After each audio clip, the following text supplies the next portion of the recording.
ಶ್ರೀಕೃಷ್ಣಾಯ ನಮಃ. ದೀಪಾವಳಿಗೆ ಲಕ್ಷ್ಮೀ ಪೂಜೆ ಮಾಡುವ ವಿಧಾನ ಹಾಗೂ ಬೇಕಾಗುವ ಸಾಮಗ್ರಿಗಳು.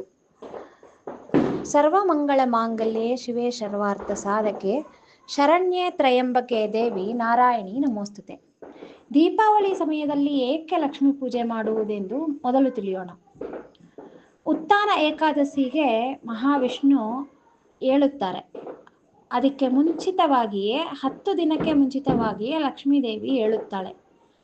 ಇದರ ಅರ್ಥ ಸಾರಾಂಶ ಹೇಗಿದೆ ಎಂದು ನೋಡಿದರೆ, ಮನೆಯಲ್ಲಿ ಹಿರಿಯ ಯಜಮಾನ ಹೇಳುವ ಮೊದಲು ಮನೆಯ ಗೃಹಿಣಿ ಎದ್ದು ಮನೆಯ ಸ್ವಚ್ಛತೆಯನ್ನು ಮಾಡಬೇಕು. ಆದ್ದರಿಂದ ಬಂದಿರುವ ಸಂಪ್ರದಾಯ ಹೀಗಿದೆ. ದೀಪಾವಳಿ ಲಕ್ಷ್ಮೀ ಪೂಜೆಗೆ ಬೇಕಾಗುವ ಸಾಮಗ್ರಿಗಳು ಏನು ಅಂದರೆ, ರಂಗೋಲೆ, ಮಣೆ, ಲಕ್ಷ್ಮೀದೇವಿ ವಿಗ್ರಹ ಅಥವಾ ಕಲಶ, ಎಣ್ಣೆ ದೀಪ ಅಥವಾ ಧೂಪದೀಪ, ಪಂಚಪಾತ್ರೆ, ಉದ್ದರಣೆ, ನೀರು, ಅರಿಶಿಣ, ಕುಂಕುಮ, ಮಂತ್ರಾಕ್ಷತೆ, ಮಾವಿನ ಎಲೆ, ರವಿಕೆ ಬಟ್ಟೆ ಎಂದರೆ ಬ್ಲೌಸ್ ಪೀಸ್, ಹೂವು, ಪತ್ರೆ, ಗೆಜ್ಜೆ ವಸ್ತ್ರ, ವಿಳುದಲ್ಲೇ ಅಡಿಕೆ, ಹಣ್ಣು, ತೆಂಗಿನಕಾಯಿ. ಹಣ್ಣು ವ್ರತ ಆಗಿರೋ ಕಾರಣ ಬಾಳೆಹಣ್ಣು ಮಾತ್ರ ಬರುತ್ತದೆ. ಶಕ್ತಿ ಅನುಸಾರ ದಕ್ಷಿಣೆ. ನಿಮ್ಮ ಯೋಗ್ಯತೆ ಅನುಸಾರ ಕರ್ಪೂರ, ಮಂಗಳಾರತಿ ಬತ್ತಿ, ಆರತಿ ತಟ್ಟೆ, ಬತ್ತಿ ಎಲ್ಲ ರೆಡಿ ಮಾಡಿಕೊಳ್ಳಬಹುದು. ಅದು ಕೆಲವರು ಹಲವಾರು ವಸ್ತ್ರಗಳು ಕೂಡ ಬಳಕೆ ಮಾಡುತ್ತಾರೆ. ಅಂದರೆ ಸೀರೆ ಉಡಿಸುವುದು ಕಲಶಕ್ಕೆ. ಅವರವರ ಯೋಗ್ಯತೆಗೆ ಅನುಸಾರ ಅವರವರು ಪ್ರತಿಯೊಬ್ಬರ ಆಸಕ್ತಿ ಮತ್ತು ಅಭಿರುಚಿ ಮೇಲೆ ಅವಲಂಬಿಸುತ್ತದೆ. ಬೆಳಗ್ಗೆ ಎದ್ದು ಮಂಗಳ ಸ್ನಾನವನ್ನು ಮಾಡಬೇಕು. ವ್ರತ ಮಾಡುವವರು ಪೂಜೆ ಮಾಡುವ ಸ್ಥಳದಲ್ಲಿ ಸ್ವಚ್ಛಗೊಳಿಸಿ ಬಾಳೆ ಕಂದು, ದಟ್ ಈಸ್ ಬಾಳೆ ಮರದ ಒಂದು ತುಂಡು, ಮಾವಿನ ಎಲೆಗಳಿಂದ ಸಿಂಗರಿಸಿ ಅಷ್ಟದಳ ಪದ್ಮದಲ್ಲಿ ರಂಗೋಲಿಯನ್ನು ಹಾಕಬೇಕು. ಇದರ ಮೇಲೆ ಕಲಶ ಸ್ಥಾಪಿಸಬೇಕು ಅಥವಾ ದೇವರ ಭಾವಚಿತ್ರ ಇಲ್ಲ ವಿಗ್ರಹ ಇಡಬಹುದು. ಒಂದು ಕಲಶದಲ್ಲಿ ನೀರು ಹಾಕಿ ಅದಕ್ಕೆ ಅರಿಶಿಣ, ಕುಂಕುಮ, ಬೆಳ್ಳಿ ನಾಣ್ಯ, ಯಾವುದೇ ನಾಣ್ಯ ನಿಮ್ಮ ಶಕ್ತಿ ಅನುಸಾರ ಯಾವ ನಾಣ್ಯ ಇದೆಯೋ ಮನೆಯಲ್ಲಿ ಅದನ್ನು ಬಳಸಬಹುದು.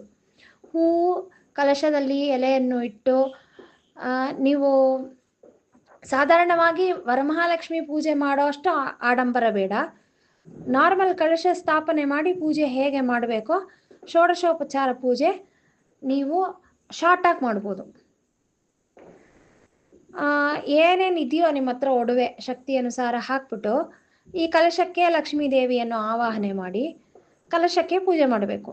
ಕಲಶಕ್ಕೆ ಎದುರಲ್ಲೇ ನಾಣ್ಯ ಮತ್ತು ಹಣವನ್ನು, ಚಿನ್ನ, ಬೆಳ್ಳಿ ಇತ್ಯಾದಿ ಇಟ್ಟು ಪೂಜೆ ಮಾಡಬಹುದು.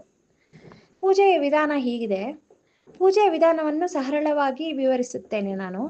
ದೇವರ ಪೂಜೆಯನ್ನು ಅತಿಥಿ ಸತ್ಕಾರಕ್ಕೆ ಹೋಲಿಸಿಕೊಂಡು, ದೇವರು ನಿಮ್ಮ ಮನೆಗೆ ಬಂದಿರುವ ಅತಿಥಿಗೆ ಹೇಗೆ ಉಪಚಾರ ಮಾಡುತ್ತೀರಿಯೋ ಹಾಗೆಯೇ ದೇವರಿಗೆ ಪೂಜಾ ರೂಪದಲ್ಲಿ ಉಪಚಾರ ಮಾಡಬೇಕು.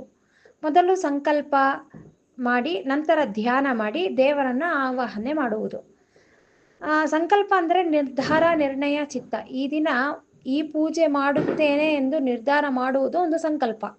ಆ ಸಂಕಲ್ಪ ಮಾಡುವಾಗ ಆ ದಿನದ ಸಂವತ್ಸರ, ಋತು, ಮಾಸ, ಪಕ್ಷ, ವಾರ, ತಿಥಿ, ನಕ್ಷತ್ರವನ್ನು ಹೆಸರು ಹೇಳಬೇಕು. ನೀವು ನಾರ್ಮಲ್ ಸಂಕಲ್ಪ ಏನು ಕೃಷ್ಣ ಜಪಕ್ಕೆ ಮಾಡ್ತೀರೋ ಅದಕ್ಕೆ ಸಂಕಲ್ಪ ಮಾಡಬೇಕು. ಧ್ಯಾನ ಮಾಡಬೇಕು. ನೆಕ್ಸ್ಟ್ ಧ್ಯಾನದ ಶ್ಲೋಕ. ಪದ್ಮಾಸನೆ ಪದ್ಮಕರೆ ಸರ್ವ ಲೋಕೈಕ ಪೂಜಿತೆ ನಾರಾಯಣಿ ಪ್ರಿಯೇ ದೇವಿ ಸುಪ್ರೀತಾ ಭವ ಸರ್ವದಾ ಎಂದು ಶ್ಲೋಕ ಹೇಳಿಕೊಂಡು 16 ಉಪಚಾರ ಪೂಜೆ, ಷೋಡಶೋಪಚಾರ ಪೂಜೆಯನ್ನು ಮಾಡಿ ಅಕ್ಷತೆಯನ್ನು ಹಾಕ್ಬೋದು.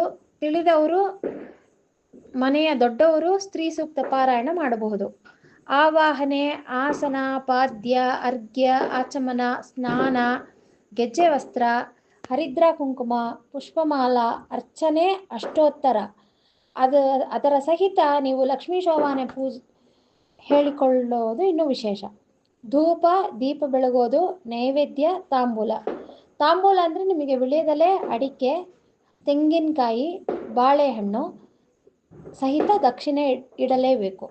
ನೀರಾಜನ, ಮಂಗಳಾರತಿ. ಕರ್ಪೂರದಿಂದ ಮಂಗಳಾರತಿ ಮಾಡೋರು ಮಾಡ್ಬೋದು.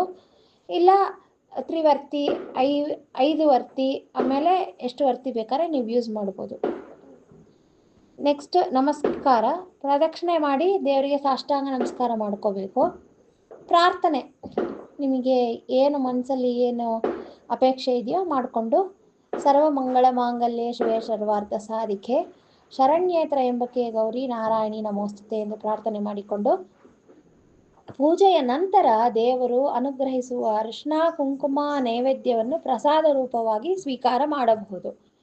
ಇದು ಶಾರ್ಟ್ ಆ್ಯಂಡ್ ಸ್ವೀಟಾಗೆ ಚಿಕ್ಕದಾಗೆ ನಾನು ವಿವರಿಸಿದ್ದೀನಿ. ನನ್ನ ಶಕ್ತಿ ಅನುಸಾರ ನನಗೆ ಗೊತ್ತಿರೋ ಹಾಗೆ. ತಪ್ಪಿದ್ರೆ ಏನಾರ ಕ್ಷಮಿಸಬೇಕಾಗಿ ವಿನಂತಿ. ಏನು ಲೋಪದೋಷ ಇದ್ದರೂ ನಂದು. ದೇವರು ಒಳ್ಳೇದು ಮಾಡಲಿ ಎಲ್ಲರಿಗೂ. ಶ್ರೀ ಭಾರತೀ ರಮಣ ಮುಖ್ಯ ಪ್ರಾಣ ಅಂತರ್ಗತ ಶ್ರೀ ವಿಷ್ಣು ಪ್ರೇರಣೆಯ ವಿಷ್ಣು ಪ್ರೀತ್ಯರ್ಥಂ ಶ್ರೀ ಕೃಷ್ಣಾರ್ಪಣಮಸ್ತು. ಧನ್ಯವಾದಗಳು.